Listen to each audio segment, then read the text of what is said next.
This week on the MHR Show, we're recapping everything that we learned at Learning Tech. We've brought the team back on the sofa so we can review what we learned from the event and what it means for businesses.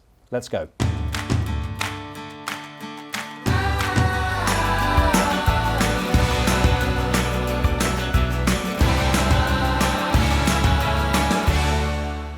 So, Bella, this week I thought we could continue our conversation on learning. Now, as you know, we were at Learning Technologies last week, and it was a huge event and really successful for us. We launched People First Learning. We had a huge stand. We got to talk to loads of businesses, and there's a lot of team out there learning lots of stuff. So I thought we could bring it back into the studio and chat about it. Yeah, of course. And you actually sat down with Ali at the event and filmed some content there. So should we take a look? Yeah, let's have a look. So we're here with Ali. Ali, thanks for joining me. Thank you for having me. You've been at Learning Technologies all day there for day one. What have you found walking around the room? What are the conversations businesses are having? Well, a lot of AI. Everyone is integrating AI into their project, into their software. Especially to do with creating content. Creating courses, especially. A lot of searching for specific things within courses as well. A lot of bite-sized learning. Bite-sized learning is very important, and making learning engaging. That's the main takeaways that I got from today. I've been finding the same. So everyone's like, okay, we're recognising learning so important now. How are we creating it as quick as possible? How can we get it consumed? But also, how can we look at maybe the data behind learning to kind of better understand where the gaps in knowledge are or skills gaps are, right? Are you seeing that as well? No, 100%. Everywhere I go, people talk to me about skill-based learning, filling the gaps. I don't know how big that was, but that is really massive, and I think we should really focus on that as well. Nice. So we're obviously here with, we're launching our own People First Learning here as well. So a lot of what we're doing is actually ticking a lot of the boxes for what people are talking about today, right? Yes, for sure. I feel I think we really stand out in terms of our offerings as well. Having learning within a bigger HR system, that's very unique. Not many people have that, so I think we're in a really good position. I completely agree. I couldn't agree more. A lot of people here are just they're shouting really hard about HR on one side, they're shouting really hard about learning on the other. But what we're trying to do is actually going, learning is amazing. We can do all this with you. We can build that journey. But actually, if you're not connecting the systems or having that conversation with each other as part of that people process, you're missing a trick, right? No, I agree with you 100%. I've talked to some people here, and they really like the way everything is in one place, everything is in one central space, and I feel like we really stand out in that regard. Nice. So really great part of the work we do here in MHR. Cool, awesome. If you, what are your kind of main takeaways yourself and personally from Learning Tech? What are you taking away back to work? Well, I'm on the development team for learning, so I kind of just code and then don't really look back. So looking at this for the first time ever, I can't believe how big it is. How many companies there are here. So it's kind of an eye-opener. Even though I work on learning software every day, I don't know how big this market is, and it's kind of motivating me more and inspiring me to do even better and to produce even more good work for. Well, it's nice to see where your work goes as well, right? This is where it actually starts taking you for the first time. It's kind of a full circle moment.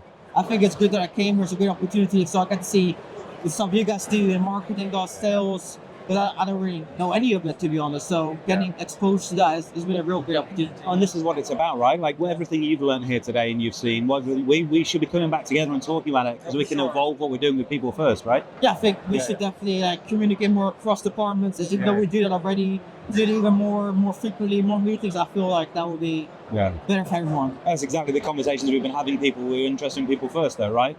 Amazing. Well, I'm looking forward to getting back to campus with you. Let's catch up. Let's talk about it. And let's see what we've learned from it. Cool. Thank you very much. Thanks, Ali. So, Andy, that was a really interesting chat that you had there with Ali at the event. Yeah, it was, to be fair, it was a really successful 2 days for us at MHR, really insightful. Ali learnt so much that he brought back that we could learn from. But actually, Grace and Ash, who are joining us today, were at the event for the whole 2 days. In fact, both of them had talks at the event as well, actually. So thank you both for joining us today, guys. No problem. Most welcome. Thank you very much. So from your guys' perspective, obviously we were all there for the 2 days, lots of conversations were going on. What did you find were the main kind of conversations happening in the room? Yeah, I'll start this one. I think it goes without saying that AI was probably the most hot topic, and if I'm honest, I heard it so much that people talk about it like it's a buzzword, and it does start to feel like it's becoming a buzzword. And to a point it gets boring. You know, I'm hearing the word AI so much that actually it's kind of, let's go one step further. What does that mean? You know, why are we using AI? And actually, is it driving us forward? Is it providing us those insights to empower our people and actually kind of take it one step further and help us make better decisions, look after our people more, and empower them to make sure that they're, you know, using all of the tools at their fingertips to drive their own career paths as well? Yeah, something I found with AI was really customers and delegates that were there were having great conversations with us about what does it mean for them. Like, everyone knows AI is a buzzword, but kind of how can we help delegates go through bite-sized chunks and make it powerful for their day-to-day. Ultimately, AI should help us either save time on tasks, kind of serve up information at a quicker rate to us, or kind of actually present new information to us to help us do our jobs. And I think people are looking for how can they be helped on their day-to-day journey. So Ash, would you say that AI is where learning technology is heading in the future? Yeah, so we're building it in from a people-first learning side of things, and we're using a kind of Netflix style and taking kind of the product in bite-sized chunks to suggest and recommend content to individuals. So from an employee side of things, they consume content and then the system will suggest related content to them and make it easy for them to consume more and more. Therefore, engagement goes up, the platform gets used more, it's more powerful. I suppose that ties in nicely to the last episode we did. Actually, we talked with our learning experts across the business in terms of what people wanted from learning or where the future learning was going. And that was the ability to take more ownership of your own skills journey and your own development, right? Whether that's in an internal training content or content from like a learning platform, it's about the system being able to support you build your own path. Yeah, and pathways and playlists are another topic that kind of I saw around the show. Kind of, it's all about moving to a place where companies aren't telling individuals what to learn anymore. It's about employees themselves kind of finding a channel that they're interested in, developing themselves as people, and then the business benefits from that because you get a more efficient or more effective employee that is also engaged and interested in what they're learning, rather than just, we've all been there, sat in a session where we don't really want to, but we're just ticking a box. It's certainly like the conversations that I was having with people at Learning Tech. So it's not really about, we've got this mandatory training course that we want to push out and, you know, from a compliance perspective, this is what we need to do. You know, we're way ahead of that now. It's about empowering our people to go, I want to upskill in this particular area, or I want to get to this point, and how do I do it? And it's about making sure that your organisation is providing the tools and the resource there to help them get to where they need to be. So I think things like playlists and actually creating your own learning journey is really, really powerful and impactful to employees. And aside from kind of AI and employee empowerment then, were there any other key takeaways that you guys had from the event? I mean, I think for me, it's from a learning side in particular, it's about connecting business goals and kind of learning and connecting those two things together. The reason I think that's really important, and we're focusing on it from an MHR side of things, is everyone knows that there's the business goals and targets and all of that side of things, and everyone knows that we need to develop individuals, but people aren't really connecting the two together, and we're trying to help kind of our customers and potential prospects kind of understand that. How do we map a journey of progression for an individual and map it to the goals and targets of the business, and then both sides benefit from it. Plus, you also sprinkle into that the idea of retaining staff and recruitment costs and all of that. Kind of that's where we're trying to help customers. It goes way back to the conversations we've had actually all year about, you know, your employee well-being as well. If you start looking after people's learning journey, make them feel valued and developed, they're more likely to stay. You haven't got that retention problem, and you're also not burning loads of money on those kind of recruitment issues. Mm-hmm. Yeah, absolutely. And there's always the question of, and then what, and then what? So, you know, learning, you know, yes, we can provide all of this great stuff, lots of AI to be able to do this. Then what? you know, so it then leads into kind of performance, and how are we having those conversations with our employees, how are we making sure that, you know, if there's other job opportunities and we're helping them stay with us for longer, and we're keeping those key people in our key roles as well, and actually providing them the ability to develop. And then all of that links in, you know, not only learning and performance, but then leads back into HR and as you rightly mentioned, you know, recruitment as well, and this is how we're going to retain our great people. Well, that's a really good point, because I was going to ask you, in the room where we were in last week with learning technologies, one side was learning, one side was HR, we were bang in the middle, we were part of the learning technologies set, but one of the main conversations we try to have is how they should be connected. Was that conversation being held there? Yeah, absolutely. I think, you know, people were kind of going from one end to the other end, and it was the conversations were completely changing. And we were in the middle going, no, we're having the same conversation and it should all be connected. And actually a lot of people were kind of a little bit shocked, I found. I don't know about you, when you kind of said, yeah, you know, you can do it all in one place. And they were a bit like, oh, that's new.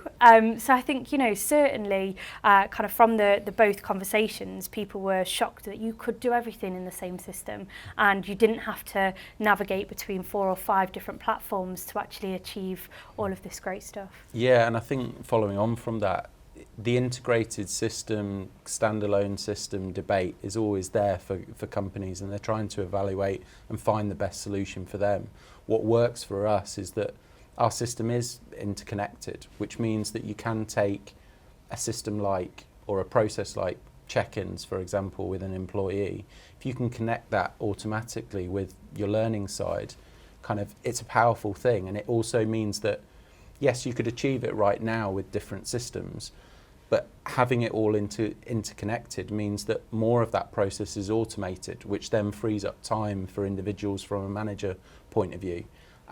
Which helps them obviously do their actual day job. Kind of, so I think that's a debate that won't get solved overnight, but it's for each company to kind of evaluate how interconnected are your systems. And from our side of things, obviously they work together, all modules are working together nicely, and then serving up information more powerfully.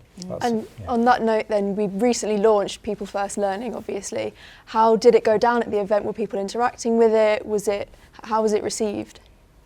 Yeah, absolutely. It was received really, really well. So I think there's so much flexibility with People First Learning. I think, you know, when people come and say, this is how we do things internally, you know, not only can we make sure that, you know, we're providing the ability to help them do that, but actually giving them more ideas as well. And it was really interesting seeing kind of light bulbs go off in people's brains to go, oh yeah, we could do that, and we could incorporate that. So I think because there's that element of flexibility, you know, the ability to have, you know, e-learning, face-to-face training, but then the endless, you know, creating your own e-learning, and you know, having the playlists area, the pathways as well. So, you know, sometimes it's not just one course that you need to complete and you get a skill or a qualification. You know, sometimes it's a building block really that you have to kind of create or complete 3 or 4 courses. So I think the ability to have those pathways is really, really insightful as well. So that's a really good point. We actually did a talk with Easy Generator and paired up with them, and that talk was all about mapping skills and what businesses need, and making sure that the content is relevant and right for the business type and industry that you're in. It's not always just about buying off-the-shelf content. Sometimes you've got to actually build it yourself and make it tailor-made for what you need to make sure that you're hitting business objectives and targets and all of that side of things. Another thing that went down really well was our high performance guide. Kind of the stats and figures from the research that we did that really kind of shocked some people, but they found it really intriguing to kind of look at, talk through with us. And obviously you can find that kind of on various links from our side of things.